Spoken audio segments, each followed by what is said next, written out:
Madame, Monsieur, bonsoir, ravi de vous retrouver pour cette nouvelle édition.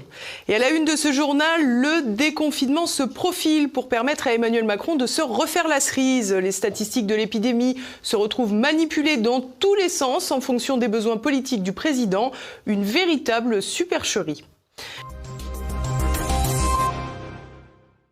Et alors que les Français se laissent séduire par de timides signaux de réouverture, le gouvernement poursuit son travail d'instrumentalisation des chiffres de l'épidémie, un jeu qui n'a plus ni queue ni tête. Décryptage. Si l'on voulait une nouvelle démonstration que le gouvernement se moque des Français, eh bien ça y est, on l'a. Après plus d'un an à vivre sous cloche en fonction des desiderata d'Emmanuel Macron et ses conseils successifs, le président jupitérien daigne dessiner quelques pistes de réouverture du pays.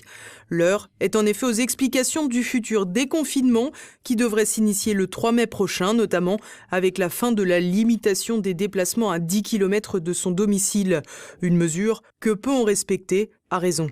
Les restaurants devraient pouvoir recevoir leurs premiers clients aux alentours du milieu du mois, mais uniquement en terrasse. Un manque à gagner important pour beaucoup d'entreprises de restauration, de quoi laisser imaginer que certains d'entre eux, ceux qui n'ont pas de terrasse en premier, devraient rester porte close pour ne pas fonctionner à perte. Quoi qu'il en soit, le calendrier de la libération semble amorcé. Bien sûr, les décisions politiques d'Emmanuel Macron seront tiraillées entre deux contraires. D'une part, l'envie de poursuivre la mise en sourdine des Français, muselés et assignés à résidence. Et de l'autre, le besoin de redorer son blason en relançant l'économie et libérant un peu le pays dans la perspective de la future présidentielle. Et s'il fallait une preuve du caractère politique et non sanitaire du déconfinement, le fossé entre les déclarations du gouvernement et la réalité en est une.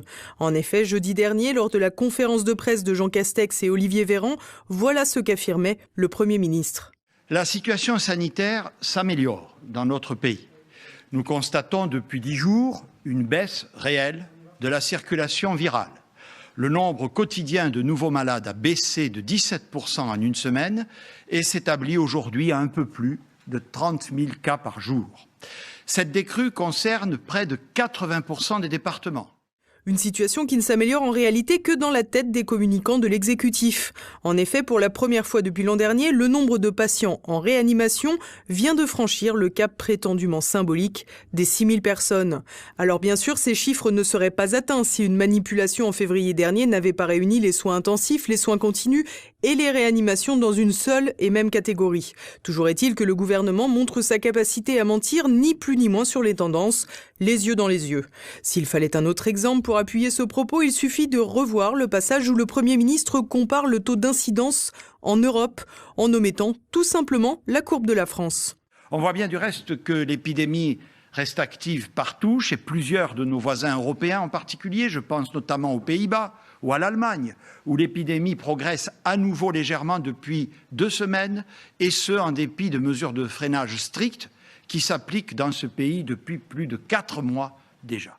Sur le graphique présenté, la Belgique, l'Italie, l'Espagne, la Grande-Bretagne, l'Allemagne, les Pays-Bas en haut, mais pas la France. Et pour cause, il aurait fallu montrer jeudi dernier que la courbe française était au-dessus de toutes les autres, même si elle s'apprêtait à rejoindre la courbe néerlandaise, comme sur ce graphique où les chiffres français sont en rouge.